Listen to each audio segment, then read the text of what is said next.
basically I'm just justifying smoking. Like, I don't smoke cigarettes in here. So now that you, so like, do you catch yourself just smoking outside now?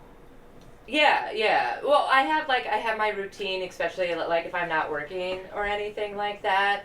When I walk Lucy, I'll have my morning cigarette, and then like normally I'll come upstairs. I have like my little meditation, you know, shit that I do, journaling. Have breakfast, and then I'll go have another one. Come up, shower, get ready, do some like housework or whatever. Right. And then yeah. So when I'm just here and it's just a regular day, it's normally like 5-6 cigarettes, which isn't that bad. That's me and blunts. Yeah. About 5-6 blunts a day. Chabby is like at least 1 pack of backwoods a day. At least one. Wow. Yeah. That's a decent amount. I used to smoke. I used to be a wake and baker, and now I can't wake and bake. Why? Well, sometimes I do. If I'm like hungover, if I'm not doing anything, if I don't have anything planned. But I notice, especially since I started going to this kickboxing class at like 9:30 in the morning. Yeah, I can't wake up and smoke and then go to kickboxing. I can smoke and still work out, but I have to also admit that like there are times when I wake and bake and it like the bake has just completely ruined the day. Like yeah, I'm not gonna do nothing now. Yeah, I think age has something to do with that too. It all depends on how much you smoke too, because I'm one of those people that will smoke a ridiculous amount. You know what I mean? Me too. I probably smoke at least an eighth a day. Yeah. I used to now I think maybe an eighth every couple of days for me. But I've noticed, especially since I have bowls, you just take 1 or 2 hits, which is hard to do. Right. But if you train yourself to do that, like reprogram your fucking habits, it actually does save you some weed. Yeah. Well, it not only saves you some weed, but like you don't get like super stoned and then kind of stuck. You feel like you could do. Yeah, that's for sure. I definitely think me wrapping it in tobacco backwoods is an issue. Like, I used to be the guy who was smoking joints. I was the guy promoting joints, man. Joints is the best way to go about it. And then I don't know how I ended up smoking backwoods. So do you mix tobacco in with them or no? Like the spliff thing is cool. Only if I'm around Europeans and they're doing that. Yeah. Sherrod's not European. Yeah, right. Sherrod's the only person I know. And first of all, we're smoking strictly cigarettes with Sherrod. Like most of the time, well, that's why you got a nuggle. Yeah, you definitely got to put some weed in Sherrod's spliffs. You just got to spray. Hey man, here. Oh, Sherrod had you coughing. You will. Oh, by the way, this is Reg Thomas, everybody, and I'm Aaliyah Janine, and this is the How to Do Drugs podcast. Yes. I noticed my phone's a little crooked, but that's fine. That's what editing is for. We're on your IG Live right now. We're on my IG Live right now. Hopefully, our heads are in the screen, are in the shot. I believe so. I kind of looked at it. I think we're both in there. It'll be fine. What's up, everybody? So we talking about how to do drugs. Yeah, this is well, it's not how to do drugs. That's definitely I never condone or condemn drug use. It's all about people's personal experiences with them, why they do them, why they quit doing them, why they never tried them. All different kinds. I know that I like my certain types of drugs that I like to do, but I never be like, you guys should do this, you know. But mushrooms, no, you guys should do mushrooms. Mushrooms should definitely for microdosing for depression and shit. Have you ever tried that? So yeah. Yeah. Well, you know what? Yeah, like one time I feel like I fixed some trauma. My first time doing shrooms, I fixed some trauma that I was holding on to, and so definitely you can use it for that purpose. And I currently need to go ahead and take some shrooms to clean out my spirit, but this time around, I what's so funny? Ignorance is bliss, because the first time you do shrooms, you don't know what to experience, and it's like a life-changing experience. This time I know I need to do some shrooms because I know I got some work to do, and I'm over here boy, I'm terrified of this. Right. I'm terrified on the back end of it. Sometimes shrooms have definitely helped me work through depression, especially in the winter time. Definitely helped me through some trauma, but I also I used to do I still do, I guess, a lot of acid and a lot of mushrooms, and I just think that my brain maybe over the helping me when I do. Yeah, like it's like there is also that part of doing psychedelics where it's like, well, how many times can I fry my brain? Yeah, or like, am I using this? Is this beneficial the way that I think it's going to be? Well, especially with acid, I always felt like acid would definitely fry my brain. The one thing about acid that got me like kind of trippy is I'm tired of seeing everyone's spirit when I'm on acid. Oh, you can see like their face, aura. Oh. their like the ugliness in their face starts to show. Like their face starts to mutate. I'm like, I knew you was a demon. I knew it. They always say never look in the mirror when you're on acid. Really? Oh, I do constantly. I'm like, yeah, right, like, right, constantly. Like, what else is there to look at I'm other like, than me? holy shit, yeah, because could give you like a warped sense of yourself. And Jennifer Steele, she was just on the show, and she had said that acid actually helps her be her true self. I was like, maybe that's who you are. Maybe you're ugly on the inside. Right, Jesus. Nah, acid for me just acid for me is just like shrooms, except like my emotions will not be affected in a positive or negative way. Yeah, I can see that. Yeah, mushrooms definitely are more of an emotional. And anytime I'm on acid or shrooms and I'm like in a vehicle moving, I feel like I'm time traveling. Ooh, yeah, that's actually it's pretty. One of my favorite things to do, which I do not recommend. Do not do this. Is drive on acid and mushrooms. I kind of learned how to drive. It's so much fun. A couple of times it felt like I was in Mario Kart, but.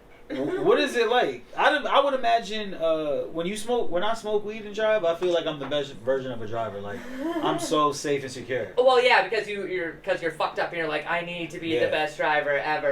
It probably has. Which I've never done. I've never smoked. Yeah. Also, don't smoke weed and drive. That's very bad. I mean, I learned how to drive like fucked up, so I think it is one of those things where you are more careful, but it's also you learned how to drive fucked up. Yeah. What town did you grow up in? Wisconsin? Wisconsin, yeah. But I didn't get my mom wouldn't let me get my driver's license until I was 18, even though I've been driving since I was 10. But I wasn't allowed to get my license until I was 18 because she didn't want to be responsible for me, and I thought that was fair because I was atrocious as a child. Yeah, she clearly didn't want to be responsible. You was driving at 10. Yeah. Picking up your own diapers? Well, picking up my dad and my stepmom from the bar. So, yeah, basically picking up my own diapers. You were cool with your stepmoms? No. Do you have a stepmom? I don't know. You don't? My father got bitches, though, but I don't got a stepmom. Were your parents ever married? Yeah, they still together right now. Oh, nice. They at the house chilling. They're at the house chilling. Does your mom have anyone on the side, do you think? If she does, I don't know it. Oh, well, women tend to be a little bit more quiet with that. Right. And then... So women tend to be more quiet. I think my mom is too complicated to even have a side dude. Yeah. I think the second he did anything wrong, my mom would be like, done. Is your dad pretty disciplined by your mom? I think they have a good understanding of one another. They have a good friendship and a good situation. How long have they been married? Shit. They've been married probably at least 20 some odd years. Damn, that's a long time. My parents my dad and my mom and my stepdad, 25 years on the 20th, which is, it's a long ass time. That is a long ass time. To be with the same fucking person. Yeah, honestly, that's I'm just like, how do people do it? Do that. Well, I think you said friends. I think you really do have to be friends because just being lovers isn't going to be good enough. The movies have all lied to us. Well, the lovers part is the issue. It's like, how long do you think I'm about to be satisfied sleeping with only you? Yeah, people don't understand that. Like even just biologically, like especially for men. Like you guys are literally built to breed. I really think if society's views would be different, people would just say people because I think women are just as horny. Like I don't know if they're just as horny. Yeah. I don't know if they're just as horny, but because like guys will put their like freedom and like lives at risk for sex. Women will just be like, all right, you know what, I give in. I'm talking more about like just like the biological subconscious stuff that we can't control. Like women can only reproduce like once a year, where men can reproduce, and we're only can reproduce for a certain amount of time, where men can reproduce for pretty much their whole life. Yeah. But like they always say men can reproduce, like they always talk about how we not on the clock, but like have you seen what happens with old sperm? Yeah. Like, have you seen Donald Trump's last kid? Also, sperm retention headaches and stuff like that. Like, if dudes It's I have read that men need to masturbate 1 to 5 times a day to help so they don't get prostate cancer. It helps with like mental. It's the same for women with orgasms. Like it helps with our mental well-being. Like sex. What cancer would y'all stop by rubbing it out? What? Well, prostate. Obviously not fucking uterine cancer, because I got that. But yeah, I know, like prostate cancer for men. I know that's for us, but like for y'all, no, just mental, right? That's what we going with. Yeah. It just makes me less crazy. It makes me a happier person. Yeah, I'm not gonna. Yeah. Yeah, like there's a whole new they keep talking about, like, I'm on Twitter way too. I'm on Black Twitter way too much, and they keep talking about semen retention, and I'm just like. Sperm retention headaches. It's like PMS for men. It's like getting a headache from being too backed up. Mm-hmm. Yeah. Like I'm pretty sure men have some type of like biological cycle, you know, but not like probably getting aggy. Headaches would be crazy. Yeah. They said John F. Kennedy used to get stomach aches if he couldn't sleep with a new chick every day. He says that he says that he felt physical pain because he couldn't hit something new. Okay, I don't know if that's a real thing or not, but at the same time, he did bang a lot of hot women. He was the president, and he was out here, yeah, and he was Catholic, so it was like. The Catholics, they do love to procreate. They do. And as a Catholic, yes, well, Reformed. I don't know. I was baptized Catholic and all of that stuff, but Catholic school and everything. You went to the whole 9? Yeah. Mm-hmm. Yeah. They were kind of Catholic. What's your denomination, right? Is that what you call it? Yeah, denomination. We was raised Baptist. I like Baptist church. I wish we was raised doing voodoo because... Dude, voodoo's great. Because, like, I don't know, like, as far as all, like, the religions, like, that one has, like, real history textbooks. Like, that one got them Haitians out of slavery. Well, all of that, a lot of religions actually stem from, like, witchcraft and astrology, all this stuff that they say is horrible. They all of the holidays are pagan holidays. Christmas, Halloween. The whole 9. Yeah. Yeah, but we was raised Baptist, so, like, I got baptized too. I remember one time in high school, I went to my first time ever getting tested. Mm-hmm. And, like, I wasn't even doing nothing, but, like, I was terrified. And so, like, I went and got tested, like, that Friday, and they said Monday I'll get my results. I went to church Sunday and got baptized. I was like, oh, God. I've never even had sex, but please make sure I don't have it. Make sure I'm Gucci. You never know. Well, I mean, some you can contract just through touch, like herpes and stuff. It's not just genital. You could get them anywhere. Skin. They used to have that rumor that like a little girl sat on a dirty toilet and got herpes. No. Well, no. I don't think the virus could live that long on that type of surface. Yeah, but that was always a rumor that I would hear. Yeah. Oh no. I remember hearing it, but yeah. Urban myth, I guess. Urban too. The urban legends or whatever. Legends, that's what it is. Yeah. Yeah, I don't think that's possible. But I mean, it's like part of the monkeypox, chickenpox. You just skin contact. You just touch somebody. I knew someone that had herpes on her side right here from when she was. Herpes on her side? Yeah. Is this not called warts? No. It's part of the herpes family because you have the genital and then you have the oral and then there's like cold sores which are different than actual herpes. Yeah. I'm like, okay, it's a lot. There's a lot out. She had to like every time she met a new partner, she had to let them know she got herpes. She had herpes on her side. I got herpes on my ribs. Which is so funny, but they have drugs for that now. So funny for the person who ain't got rib herpes. Yeah, but everyone has HPV by now. If you don't, then you're not living your life. A lot of people don't. I get tested regularly still, even though I've been with the same person, because he's a whore, so... Your guy's a whore? Absolutely. Well, whores have the best sex. Yeah, no. That's obviously 4 years in running, so... Yeah, you sounds like you're very happy then. We have a good relationship. Growing up, when was the first time you started smoking weed? My first time smoking weed was I was probably still in elementary or like going into junior high. Okay, that's. No, I was definitely going. I was in junior high for sure. My next door neighbor Patrick came over. I was watching TGI Friday. I was watching like Family Matters, and he's like, "Yo, come to the roof with me," and like that was like our little thing. We would go to the roof and whatever, and yeah, he gave me a blunt. He enrolled in a Philly. Okay. And yeah, I hit that shit. I did not know how to smoke. I burnt my throat. Oh yeah. And it hurt like a motherfucker. Well, especially just a blunt on top of it, because the paper, you know, the tobacco's a little. And just not even knowing harsher. how to hit it. So I hit that shit, burned my throat, and just coughed for like 15 minutes until I was calm.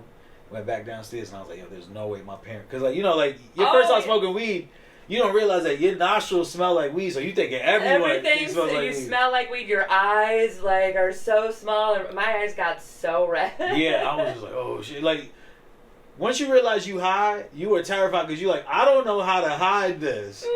You don't know how to like function now. It's like you can't function without being. So all I did, I fixed my cup. I fixed myself a big cup of red Kool-Aid. Turned off the lights and just was watching TV for the rest of the night. My mom was like, "What's that smell?" I was like, "Oh no." That was it. Did your parents ever smoke? Do you think? Nah, my sister has a theory that my father smokes because he's so cool and relaxed. Yeah. My sister's like, "You don't think he get high? Look at him." Do you think that if your dad did smoke pot, you would ever smoke pot with him? Yeah. Yeah. Yeah, honestly, I can't even picture how he would even hold a spliff. Like, I can't even picture my pops holding a spliff cool.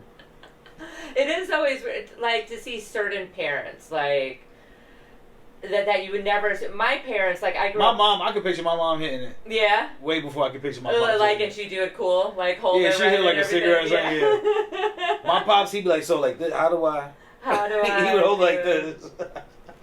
I remember, because my parents smoked weed. I mean, my parents have done all the drugs. So, like, I smoked pot with both my parents, which was cool. How old were you? You remember? I was 18. Okay. I was definitely 18. For them, my mom, she'd always wanted me. She liked it better if I smoked than if I drank.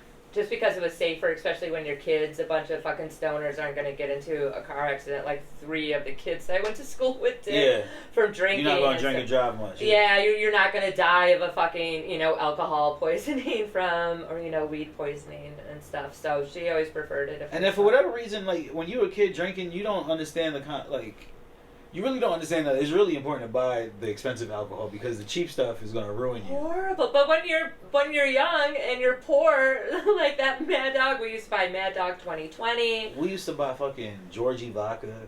I don't even know what Georgie vodka is. It's like they used to have it. They used to have the ads on it on the back of the bus in New York. And they would say Georgie with an I, not even like it was bad vodka. The type of vodka that gets sold in like a plastic bottle. Yeah. Oh God, we would buy. I remember like peach schnapps. Well, we were also just stealing stuff from our parents' bars that they had. Basically, I used to take my mom's vodka, stick in another bottle, and then just add water to it. Yeah, my parents weren't even drinkers, so like, in my life, I probably seen my father hold a beer bottle like twice. Oh wow, so not big drinkers at all. Nah. So not like big drinkers or a lot of drugs in your house. That's good. Nah, I'm the one. You're the one. I'm the one that really started the whole wave. My brother too. My brother a heavy smoker, but yeah, I'm the one that really started like fucking around as far as like my immediate family. Your immediate family. How many siblings do you have? I got 3 brothers and 2 sisters. Are you the eldest or? I'm the second youngest. The second youngest. You kind of have baby of the family vibes. Do I? A little bit. Like, you know what? It's weird because so like my father, like out of all of us, like my father has kids with outside of like my mother. The family. Yeah. So like 3 of my siblings are from his first marriage. One of them is outside of marriage, and then me and my youngest brother from me and my mother. Okay. And so like when you put it like in all of it, I'm the second youngest out of all of us, right? So like there's a hierarchy between me and my half siblings, and like I treat them like my regular siblings. Yeah. But when it comes to me and my brother and my immediate family, where it's like me, my mother, my father, I was first, the oldest. Oh yeah, and only child till 7. Oh yeah. And then they had my little brother. So like it's like I had a different experience in all of it. Like I went from first to last to second to last. Yeah. It was like that is I went through something similar. I was also raised an only child up until about 7 or 8, and then I went to live with my dad and my stepbrother, and he was around 3 at the time. I want to say he was a toddler, and then they had my half brother Brian I think I was probably around 10. You or just feel like you something got to that. get up out of here. You just feel like, yeah, y'all don't even got space for me. Yeah, and well, I mean, it was kind of cool because I was the oldest and I was the only girl, so I always got my own bedroom and I would always got my own bathroom. He made sure, my dad always made sure, because he has a sister, so, and he knew how it was for her growing up with all boys because she has 3 brothers. Yeah. And it's kind of like you kind of need that Mhm. as far as raising like boys and girls. You kind of like Need this, yeah. I don't have no kids at all, but like, is it best like that to have that situation? Like, A should you do separate it? bathroom. Like, if it like, especially if it's like she's the only girl, like, does she need to have her own? I would, yeah, especially when puberty and stuff comes around. Like, I definitely want my baby brother going and like finding my tampons or something like that. What the fuck is this shit? Yeah, it's just embarrassing, but yeah, I don't know why. Maybe it was just because of how like he saw his sister be raised with all boys and like never have privacy. And girls spend more time in the bathroom. Yeah. I think that was also a thing. He's like, I'm not fucking waiting for you to do your hair for 3 hours, kind of thing. So here's your own space. Yeah, he was smart that way. He was very smart that way. Do any of your other siblings partake in any? We all smoke weed for sure. Yeah. We all smoke weed. Are they big drinkers too, or? Yeah, my sister started back, but I think they've fallen back off of that recently. Yeah. Me and my younger brother, we used to drink. One time, I remember the drunkest we ever got. We had a bottle, not Everclear, but it was something else that starts with an S. Oof.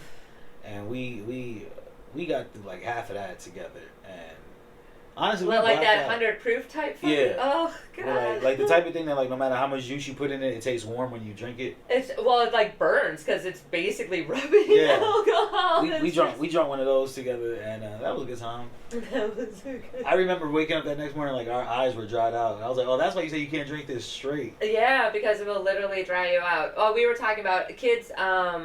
Kids do drink in excess. They just drink more. Especially binge drinkers.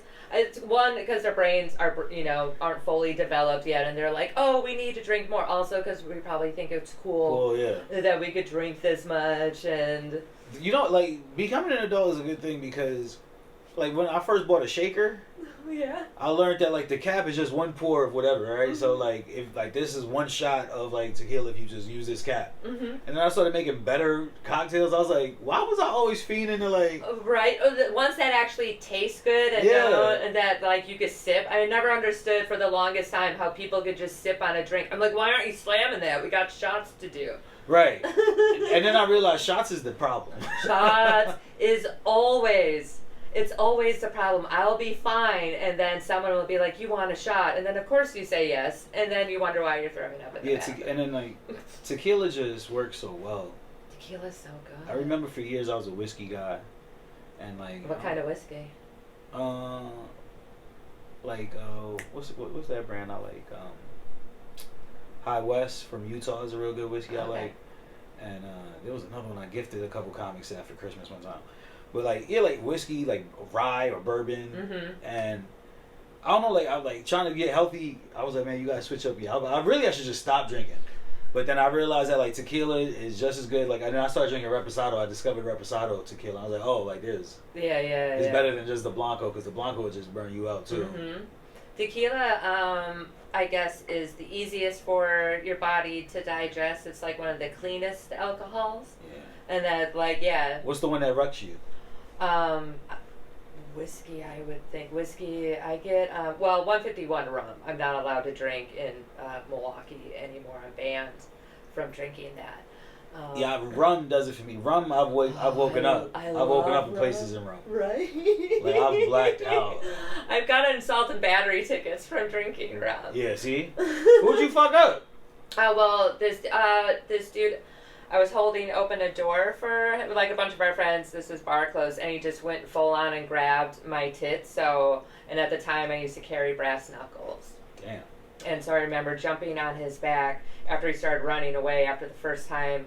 Got him like in the gut, and I think I kneed him in the balls, and then he started running. And he was drunk and just grabbed. Oh, we were all drunk. Yeah, we were all hanging out. We were having a good time. He was like a friend of a friend. Yeah, kind of thing. I'm like, no, because one of my friends would never do that. And then my buddy saw it, and then he ripped me off of him, and then he got him into the street and started pounding his head in the middle of the street, and then that's when the cops came. And they were like, hey, man, we understand that the titty thing was an assault, but this was too much. Yeah, well, they didn't even give a shit about that at all. They were like, you can't. Yeah, you can't just he's like, I'm gonna sue you. I'm like, you just sexually assaulted me on camera in front of multiple people. He was like, that don't count. Yeah, well, yeah, it was still the early 2000s, so it still had 90 rapey vibes. You know, the 90s were very rapey. I wasn't out, like, I was outside, but I was a kid, so, like, I don't know how rapey the 90s were. The 90s were pretty rapey. I was a teenager, 90s. I mean, even just watch some of the shows. I've been watching Buffy the Vampire Slayer again. Rapey? Well, no, but it's like they have this vampire who's literally 200 years old falling in love with a 16-year-old girl. That's predatory. A predatory, yeah. So some rapey, some predatory, but yeah, if you would just. Oh yeah, the 90s was definitely like, hey, you want to? Yeah, you want to come over here? Mm-hmm. The 90s was definitely that. The 90s was definitely, let me get you here and then lock the door. Yeah, the 90s were. But I feel like that's how it's always been. Like I went to the museum a couple weeks ago, mm-hmm. and I was looking at all the artwork, and like it's always like some beautiful girl in the painting, right? Mm-hmm. And I thought to myself like, yo, how many of these pieces of art just started off as a dude just trying to get a girl back to his studio? All of them. Right? Like look, like even the Mona Lisa, she looked like she's disappointed. She like, why you got your pants up? Like the whole, like her expression is like, bro, yeah, he has his dick out vibes, right? She's like, that look on her face, like, God damn it. And they had to paint, so it's not like a picture, you know. Right, it's like 3 months of this. It's 3 months of him trying to convince her to fuck. You're like, nah, I paint better when I'm naked. Right, and be like, no. And they probably use lines like that before. Absolutely. I've had directors and photographers be like, is it okay if I take this off? I'd be like, no, it is not. Yeah, because I remember, like, especially when the Me Too movement picked up, mm-hmm. you know, you just be way more aware of stuff and just start seeing things that you weren't paying attention to. Mm-hmm. So there was definitely an exhibit of this French painter who was at the Met, and a lot of his paintings were always of, like, the kids who were his neighbors next door. And, like, they're always, like, in, like their little school clothes with their underwear showing. And no. It was always, like, a little boy and a little sister. They was always the muses of a lot of his paintings. And, like, the story is that, like, they lived next door and, like, the parents were always cool with him making paintings. And in the back of my mind, I was just like, absolutely not. Absolutely not. No, that is totally the equivalent of the weird guy in the park trying to snap pictures of your kids. And I was like, yo, how y'all ain't see this? Whole time, they like, you know, the parents were like, nah, he's a great painter. What do you mean? Like, he gave us some of the paintings. Yeah, he's an artist. Well, there's this picture of Brooke Shields, the actress Brooke Shields. She did this movie, it's called something Baby. I actually think maybe it's just called Baby, but where she basically grows up, like her mom's a whore and she grows up in a whorehouse. And there's this naked photograph. There's a couple of them, but there's one specifically of her like standing by the bathtub. She's 12 years old. Yeah. Just fully naked, and like it's sold in auction. Like it's art. Nah. And I'm like trying, because I know a lot of art dudes, and I'm trying to be like, okay, but no. I think it's the notoriety of it. Like, that's a notorious piece to even own. Yeah, be like, it's a controversial, blah, blah, blah. I'm like, how does Brooke Shields feel Right, like, first of all, I don't, like, Brooke Shields ain't even that hot. Like, secondly, I don't even want to be out here with, like, here's a naked 12-year-old Brooke Shields. Like, you, like... Yeah. Like, it's just the introduction to the piece is wild. Like, even when you show it off at your house. Oh, yeah, this is, my newest... newest collection. Naked Brooke Shields. I think, yeah, artists could get away with a lot. I mean, we found out now that obviously not so much, because, well, I mean, that sometimes they try to call comedy an art form. I guess that's... Comedy is an art form. I see, there you go. I always thought it was. It's like a verbal, you know, acting it's is spoken word. Yeah.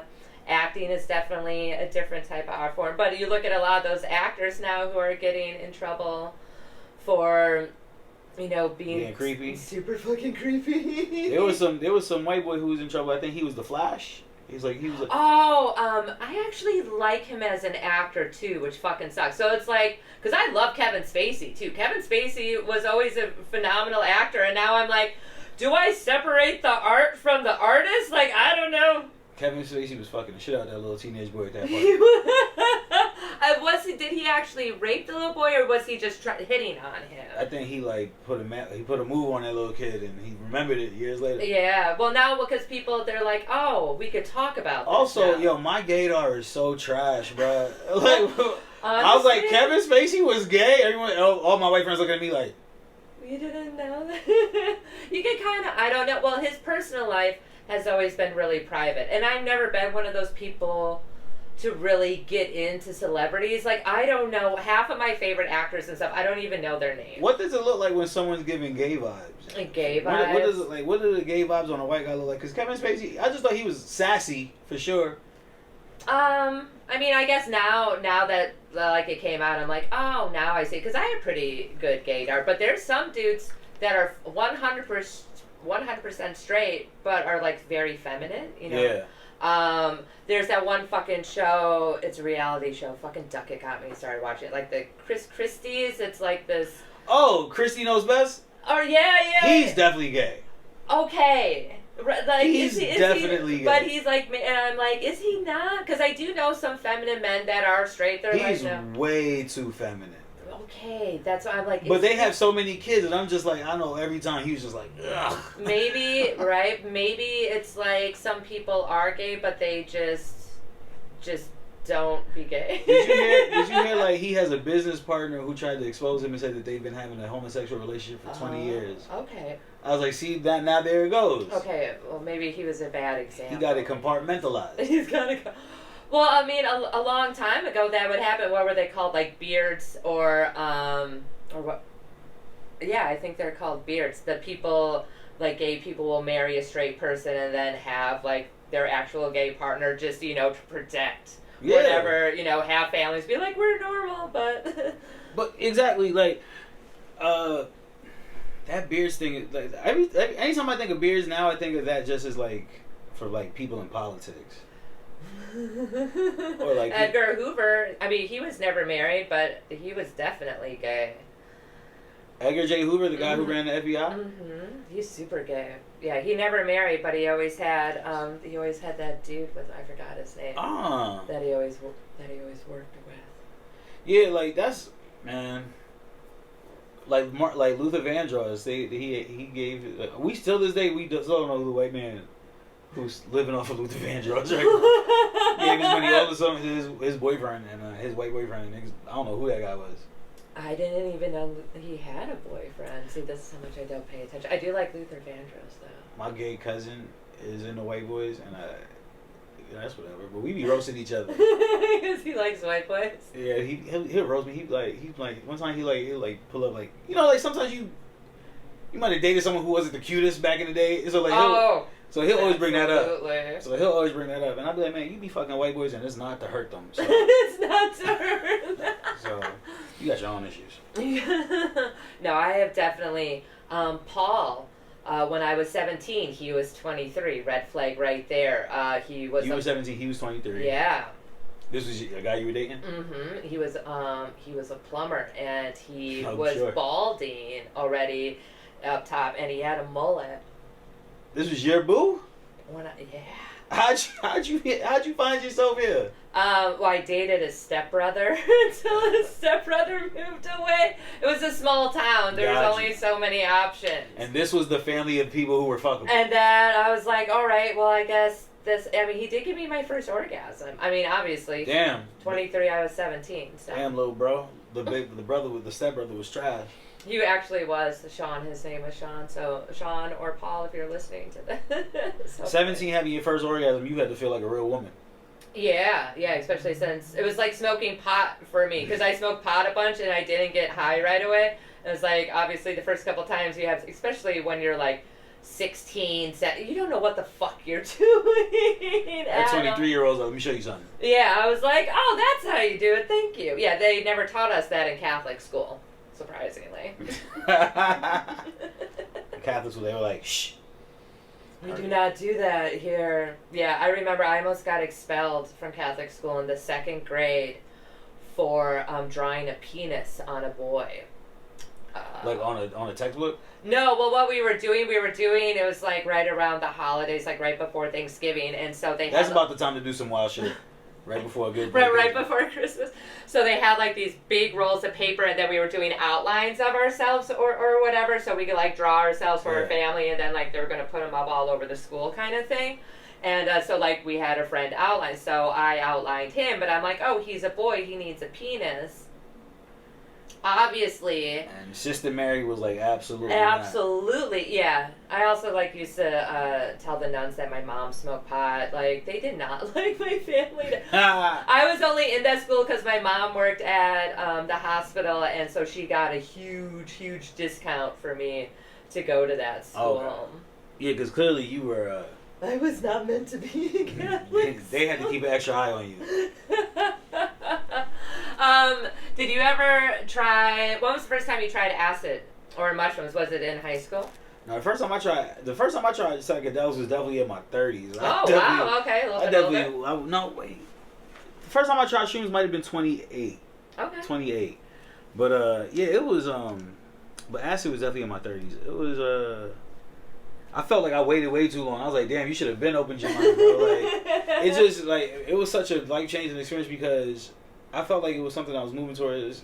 When you grow up and like you move out your family's house and you know you're trying to find yourself as an adult, sometimes you got to do a lot of reprogramming because you know like your parents taught you things that might have instilled, you know, not even on purpose, you know, just like your upbringing. Like there are good things about your upbringing, bad things about your upbringing. But sometimes as an adult functioning in the world, you need to decide who you really want to be. So you really got to be able to get back down to zero and rebuild who you want to be. And like, yeah, those experiences definitely were very vital to that. I think I've actually been arguing with my mom about some of that stuff, just about like attachment styles and like emotional intelligence, and she's just like, that's not my fault, and I'm like, I'm pretty yeah, right, like I'm pretty sure that I'm not blaming you for my problems, I'm blaming you for how I deal with my problems because this is how you taught me how to do this. That is one of the wackest parts of working on yourself because when you're working on yourself, a lot of it has to come back to you having some like tough conversations with your parents, but your parents are not currently on this emotionally intelligent journey with you, so they're not. No. So like, it's like they're like, what are you talking about? Yeah, be like, I never did that. I never did that. Oh, fam, come on now. The gaslighting. I'm like, Mom, that's called gaslighting. You and your psychobabble. That's what she calls it, psychobabble. I'm like, I do have a degree in psychology. And so like that's where fixing and working on yourself sucks because for one, even if your parents were on board and fixed it, it's still just at the end of the day you have to come to the terms and saying, well, one day something really bad happened to me and it bothered me for a long time, but now I'm over it, and that's it. Yeah, like, yeah. That's the you can't big dwell reward. on it. Yeah, that's the thing. It's like I don't want to dwell on it. I want to be able to heal together from it and move on. But in order to heal from it, you have to accept your part in it. And you sometimes you have to realize that like there might be healing even without them. Yeah, well, that's the thing. I'm like, if you're not going to do this, then I need to do it on my own, and you need to respect my new boundaries, which she is having a difficult time doing. It's like, well, if that's the case, then you just have to understand that I don't fuck with you like that no more. Yeah, that's what I told her. I'm like, I will contact you. Like, we will, you know, like, I wish her a happy anniversary, but I'm like, if you can't if you're still just going to be a fucking cunt to me for no reason. I mean, literally, your only child. Or if you don't even understand why some of the shit that you do bother me. Yeah. Like, I'm just like, it's not something. I'm like, you're my most toxic relationship because I keep allowing you back in my life. Now, on the flip side, me and you, as two people who don't have kids, who clearly, I don't want to call you selfish, but I know I'm selfish enough to say that. I'm super selfish. Right. With that being said, the amount of selflessness that probably goes into being a parent, that's probably where that entitlement comes from. Yeah. They're like, bro, I could have let you die on so many occasions. I've been like, dude, I never asked to fucking be right! to begin with.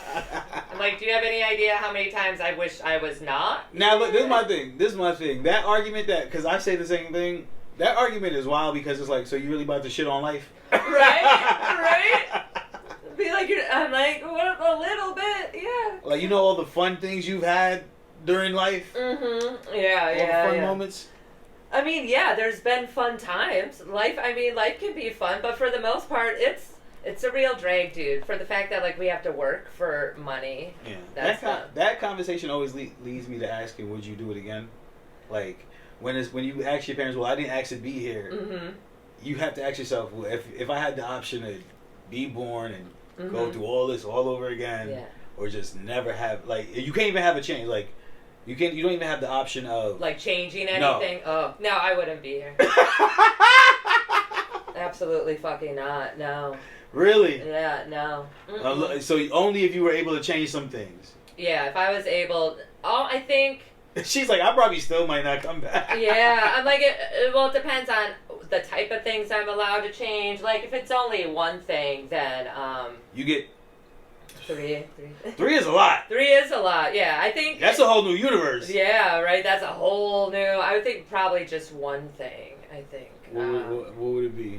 For me, I think it would have to be broad. She's like, I gotta. Right. No, it would try to pay more attention in school and like get my education done sooner, because I didn't get my bachelor's until 2018. I almost didn't graduate high school either. Oh, wow. I was very close to not graduating high school. I don't have a high school. Well, I do. I have, it's called an HSED, so it's a high school equivalent diploma. So I had enough credit. But not a GED? No. GED is like that good enough. Like I basically needed like 2 classes. One was math, of course, so I just went to the technical college for 6 months, finished that, and like graduated before my class did. Okay. But also, yeah, because I used to get days off, as they called them, not suspensions. You're off for the next week. Yeah. It'd be like, you need a day off. You need a week off. Gotcha. You need to stop fighting people. Yeah, I think it would be. Now I realize it was so difficult for me because of the ADHD. I'm like, oh, maybe. That's why I couldn't sit still. Yeah, like this is why I got 120% in chemistry and a 0 in algebra. It's like, I'm smart. I just have to like this fucking subject. Yeah, I gotta be challenged right. Yeah, and taught right. So I think that may have a little bit of a factor on it. And maybe not start smoking cigarettes. Okay. Alright. Because I know that they're really bad, and I probably should quit, but I do really, really like them a lot. I probably would have never started drinking. Yeah, that's drinking. Do you still drink now? Yeah. I still drink, but I don't get fucked up. You sip on your drinks now. Yeah, I sip. I take my time, but I probably would have never ever drank. I'd never started drinking. I could see that. Because I feel like drinking had. Once, like when I was in my 20s and before I was really working on being emotionally intelligent, just like just working on myself in general, I understood that like if I was sad, liquor would make me feel away or make me feel good or feel whatever, and I would abuse that a little bit more than I knew how to. Yeah. And so like, I'd have been better off not doing that in my early 20s. A lot of people say, "Oh, you drowned your sorrow." Yeah, that type of shit. Yeah, sure. There's been times I have learned to stop myself, be like, "Oh, I'm really angry or upset about something." I'm like, I'd be like, "I'm gonna go have a fucking drink." Now I'm like, "No, I'm not. I'm gonna sit here and feel the feelings." Yeah. And let it run its course. Let it run. Feel the feelings and try it. For me, and I noticed that like I feel the feelings for a little bit longer than I would like to, but it's like just I have to feel them, and then tell myself this is why you felt this way, and then heal from it instead of going out and getting hammered. You ever get pissed off that like now that you know how to go about expressing your emotions, that you're like, why didn't these people just teach me this? Like, why didn't these people just... Well, that's another thing too. It's like you want to be...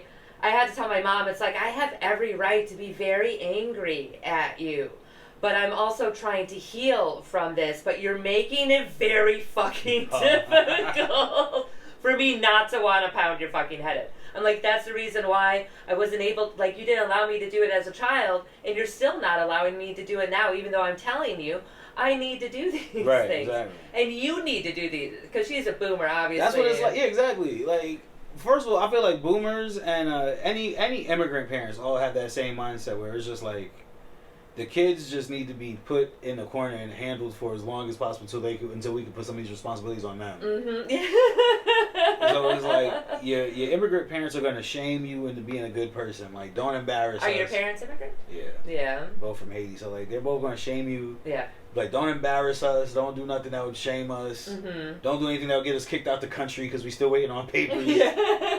That kind of thing. Yeah. Yeah, there is. My mom has always been very judgmental. She's definitely a very judgmental person. Yo, my mom's is like, have you like, and like the other thing, I had to put my life together. My mother is so judgmental, and then I put two and two together, and I realized that like my father was still married when my mom was with my pops, and I was like, Miss, you know what we call you in the streets? Right. It is that thing. I had to point out similar things to be like, okay, like the porn thing. I'm like, well, technically, I'm like, that's because of a mother-daughter relationship. Yeah. People always think that it has to do that girls have daddy issues. It's more mommy issues that the girls who end up being more. What is the statement being made to the mother? Well, it's more like mother shaming a daughter, like with how she dresses, or like competing. I remember there was one time my mom had this leather white dress. It was very 80s. One of her boyfriends made it for her. I was 15, and I was my weekend with her, and she wanted to go out to the bar, so she dressed me up in this white dress. 15, so kind of going through, I think I just hit puberty, just started getting my period, did my makeup. She got so mad because all these dudes were hitting on me. Okay. And it was also just like, one, she's 15, two, why are you hitting on it? It's all these things. I'm like, secondly, I'm right here. Yeah. So it's like, okay, well, you dressed me up and you fucking brought me out. I'm like, when we're supposed to be spending quality time with each other, but this is what you wanted to do. So yeah. She got you third wheeling on a date. Upset. I mean, in Wisconsin though, it is. Which town in Wisconsin? Mm-hmm. Which town in I'm Wisconsin? from Milwaukee. I've been to Milwaukee once. Yeah. I did not like that town. It's I can see that. I like Madison. Madison's cool. Madison's definitely a little bit more liberal. They're both college towns. Milwaukee actually happens to be one of the most segregated cities in the country. Is it? It's like the top 5. I did not know. I didn't notice that because we were downtown, so it was like you see a little mix of. Oh, downtown. Yeah, downtown's different. But once you start getting into like White Folks Bay or Whitefish Bay, or what the fuck is fucking Shorewood? Yeah, no, they have it. Two sides to the city. Yeah, we call them the numbered streets. Once you start hitting the numbered streets, that's where Black and Latinos live. Oh, the numbered streets. Mm-hmm, after Holton, yeah. I don't know if they still call it that, but I remember because I always grew up, so there's Holton, and then there's Booth Street. So and that's area's River West, which is very Brooklyn. Okay. It's very, it's very diverse and stuff. So I always, I lived in probably 3 houses on Brooklyn on Booth Street. Growing up, Booth and Keith, there is a restaurant, it's an Italian restaurant we used to go to all the time. So I grew up around that area. Milwaukee, it can be fun. You need to go with someone who knows the city. What's the beer company that turned into a hotel? We went. Pabst. Yeah, we stayed there. That was nice. Yeah, the Pabst. They still have the fucking Pabst. They have Leinenkugels. They have Schlitz. A lot of beer used to be from Milwaukee. It used to be the brewing capital of the world. Really? Mm-hmm. Yeah, that's the other thing. Traveling the road, seeing what America used to make, and like it's interesting. Like every little city, every little state is known for something, and they always had a little industry that was going on that they made money off of, and it's like this country wasn't so trash at one point. No, it's a country that's tried a lot, just. That's a very nice way to put it. This is a country that has tried a lot. Definitely, we broke a lot of barriers and stuff. I mean, we've definitely fallen back on a lot of things. The Industrial Revolution or whatever, America was making a lot of money. It was doing its thing. It was doing its thing. It's whatever that thing is. Raping and pillaging. I mean, the Romans were really good at that too, but Americans, we're good at starting wars. Did the Romans invent anal sex? Is that a real thing? I thought the Greeks did that. Greeks, I get them mixed up. I can see that. They're both, Mediterranean-ish. Right? I feel like they both into togas. Toga. I do like a good toga party. I haven't, never been to one. I've only been to one. It was my friend's birthday, and he wanted a toga party, so. I went to a HBCU, I think a Greek organization, threw a toga party one time. Yeah. And like I was a broke student. I was like, I'm not about to come out my house with sheets. These are my only sheets. I did always kind of wonder, like, where do these college kids get these sheets for that stuff? People shouldn't have sheets for that kind of stuff. It's hard to, I don't know how the fuck they did it. I had to use like safety pins and fucking glue and shit for my outfit. Yeah, because I got titties. Yeah. You in that toga for real. But people back then too, they were all different sizes. Like people were smaller. You feel so? Absolutely. Like, do you ever see like some of the heights of like some of like they were all like a lot smaller and like back in the day? I don't know, man. Like shorter and stuff. Are people getting? Maybe people are getting bigger. As the person who stopped growing after a certain age is, I'm just like, okay, that's what's up. That's good for y'all. Look at that. Wow. Yeah. No, I mean, it's definitely. Well, I'm mostly Italian, native, and French, but there is some Norwegian. There's some tall in you. Yeah. My dad's 6'10". Have you ever been to France? I have been to France, actually. I've been to the... I feel like you're very well traveled.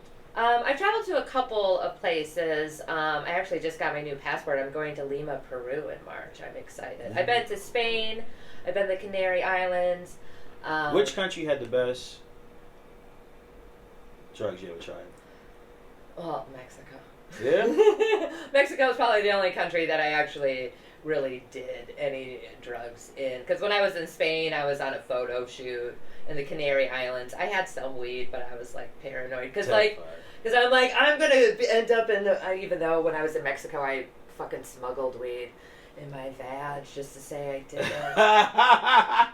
And this is when you could fly. How uncomfortable was it, if at all? Well, because I had a tampon thing, so I just used, because I was like, germs, And then once I got on the plane, I took it out. I was like, whatever.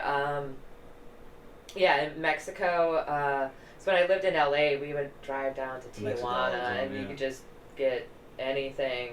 The Coke, they have really good Coke. I'm sure.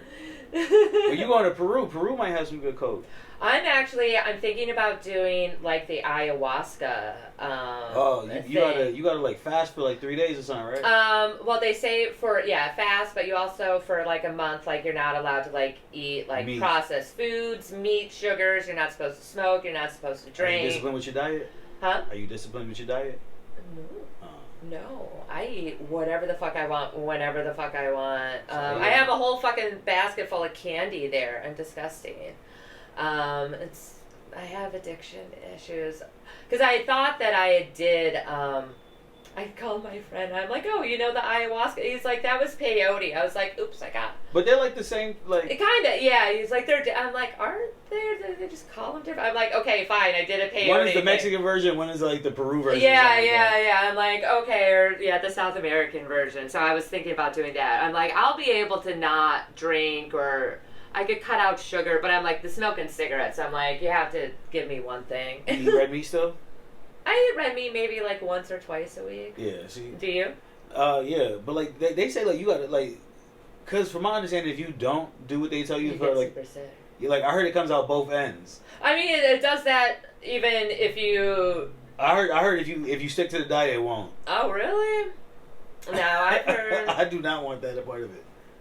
I mean, there's some people when they take certain things that like, I know my one girlfriend, like she used to have to shit, like if she was rolling or, ecstasy, Molly, whatever you want to call it, that she would have to shit and then like she would start rolling. My other girlfriend, like she would have to throw up. Shrooms always gives me gassy bubble stomach. Like it makes me feel like I gotta go and it's just gas. Yeah. Gas actually helps with that a lot. It helps like absorb. Also just farting. Yeah, but like I always wonder what it is food poisoning when you do shrooms, so like. Well, yeah, it is.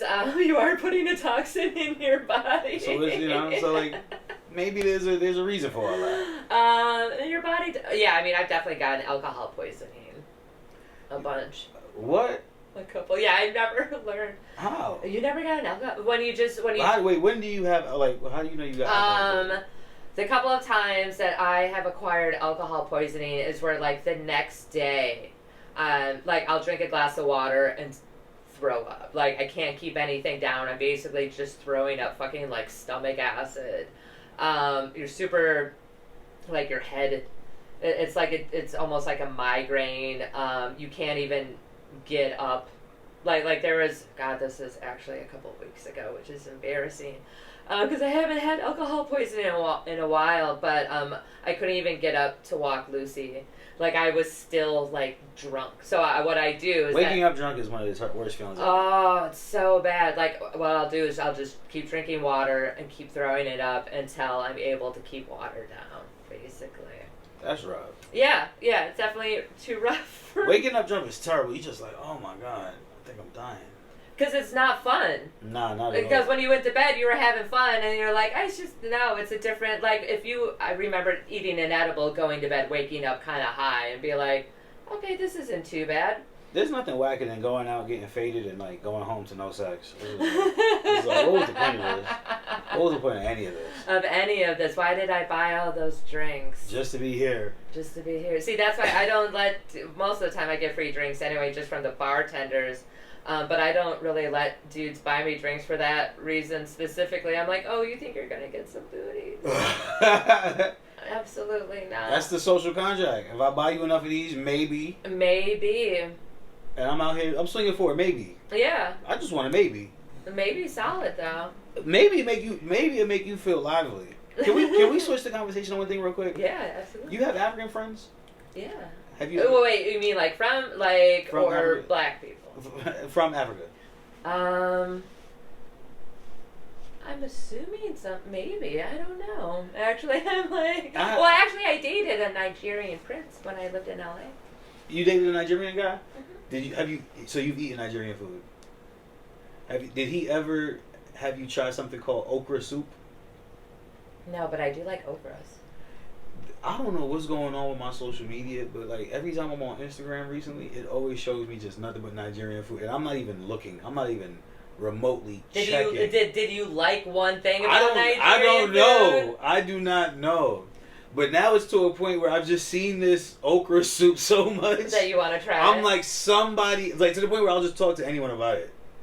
Maybe you should make it. I don't. First of all, I don't eat, like I could cook, but not that. Not that. And it's a lot of okra. Like it's like a gooey like thing. Huh. And like I don't even know if it tastes good, but I've just seen it so many times. I'm like, I gotta try this. When I lived in Texas, I used to be addicted to pickled okra. Pickled okra sounds delicious. It's super spicy? good. Like you could get a little spicy. Yeah. Texas got some of the best food I've ever had. Texas has some really good food. Especially Mexican food because it's perfectly priced. Like Texas, you'll have like some of the best tasting tacos, and they're like that's $127. That's because Texas is Mexico technically. Yeah, part of yes. it, or it was at least. Yeah, because like the Mexican food, like honestly, the Mexican food in New York is so trash compared to other parts of America. It is horrible. LA has amazing Mexican food. Chicago has amazing. The Midwest, Wisconsin, Milwaukee has some of the best Mexican restaurants. Because they got because first of all, real authentic Mexicans go. I don't know what's going on with the New York Mexicans. New York Mexicans are busy working at real other people's restaurants. I don't know who they got. No. Because every restaurant in New York is run by a Mexican man for sure.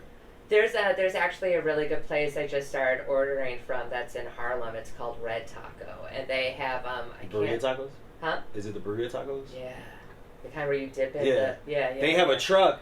Is it Pete's Red Tacos? No. Oh, maybe maybe. There's a truck that in my neighborhood called Red Tacos, Pete's Red Tacos, and it's the burrito tacos too. I love those. Okay, yeah, no, those. That's the first time. Well, when I lived in Brooklyn too. Brooklyn has some decent. With the little pork consommes, it's delicious. Oh, yeah. But if you, there's another spot in my neighborhood, not even the burrito tacos, which I love. Have you ever fuck with El Pastor tacos? Mm-mm. El Pastor is when they put it's like a roasted pork, but then they put pineapples on top of it. Oh yeah.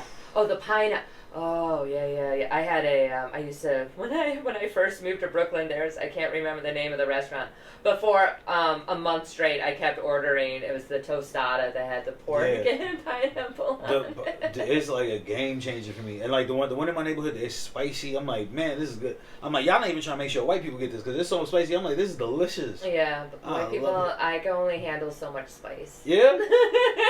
I figure you could probably handle some spice. No, I mean I have a whole variety. I have Frank's Red Hot. I got Tabasco in there. I had some stuff. I mean, I almost married a Mexican man, so I got used So to you got like into salsa. Yeah, but like his mom used to eat this dish. It was this red snapper dish that was literally neon Fried? red. Okay. And you could see the seeds, and she would be sweating and be like, "Mija, it's so good." I'm like, "You are dying from the inside out."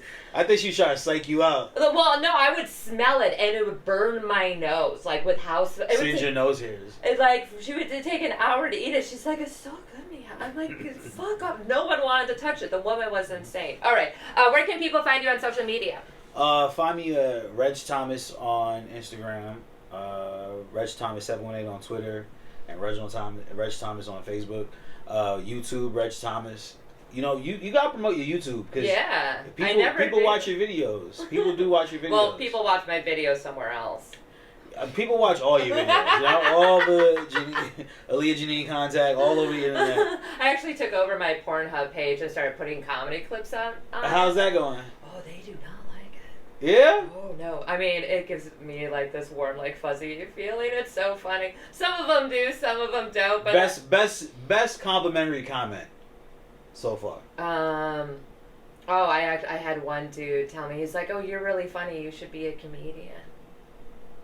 Like, in the comments? Mm-hmm. But, like, you were doing stand-up. Okay. Yeah. So they're all backhanded, even when they're nice. Yeah. I don't think men know how to compliment women online without being either super creepy or backhanded. Really, I think they're just like, man, this kink is just not working for me. Yeah.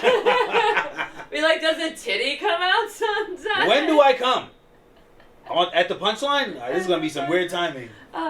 Your show, Productively Stoned. Productively Stoned, Yeah. yes. The next one is October 19th in Brooklyn at Cafe Arzuli. Productively Stoned is a really dope. I thought we were going to talk about that. I know, we didn't talk about it at all. We just ended up just chilling. But Productively Stoned is a really dope 420 show. I've been producing with Jordan Rock. He just moved to LA, so it's me running it alone in New York. We've been running it for about 9 years now, and we have it with a 20-minute smoke session with the audience. And then we have a comedy show, and it's really dope. That's fun. We pack it out. We packed out the last one earlier this month at the Stand. Nice. Yeah. Nice. Did you go to their 10-year anniversary? I did. Oh, I think I saw you. Yeah. How did you enjoy it? I had so much fun. I did drink a lot. Open bar, you got to. It was an open bar, dude. I had to. And then I partied. But I actually left early. I left, I was home at 3:30. Well, honestly, like, to everyone who, like, we don't need people in Aaliyah's business, but, like, with this I come home quick, too. I come home, I'll be like, yeah, I'm done. Yeah, oh no, I do spend a lot I'm like, I really like my apartment. It's comfy. I like my crib, too. I have a nice little duplex in Queens. Nice. And, like, I grew up in a small apartment, so like now I just always wanted to be able to say it's downstairs or it's upstairs. Yeah. Now I'm just very happy. Yeah, like that space. I miss space like that. I live in a box now. You can find this wonderful show at How to Do Drugs Pod on Instagram and Twitter. Please rate and subscribe. We're on Acast podcast now, which is really cool. I like them a lot. Also, I need to apologize to them because they sent me an email the day after I signed up saying that my show was going to get shut down, and it was a mistake. Because I was like, people always want to shut down this show. I'm like, I'm not telling people how to do drugs. Right. I'm like, listen, they're like, oh no, sorry. The name is just bold. Well, yeah, and the logo. Yeah. As I used to say, it's strong. It's very there, but very that's forward, very present. Yeah, I've always been that way though. I lack. It's part of your charm. I lack. Speaking of charm, this Mets tattoo, my favorite one. The Mets. I have the Brewers, and then the LA Dodgers. That's dope. As I have my little fucking booties on. Find me, the Aaliyah Janine, on Twitter, Aaliyah.Janine on Instagram, Aaliyah Janine on Facebook. Also my YouTube, Aaliyah Janine's Comedy. This show is also on YouTube at How to Do Drugs. And we're also on iTunes and Spotify and iHeartRadio and Amazon and Stitcher and Audible. And I'm sure a bunch of other places because they could just take their RSS feed and be like, this is mine now. Wow. Bye. All right, have a good day. Bye.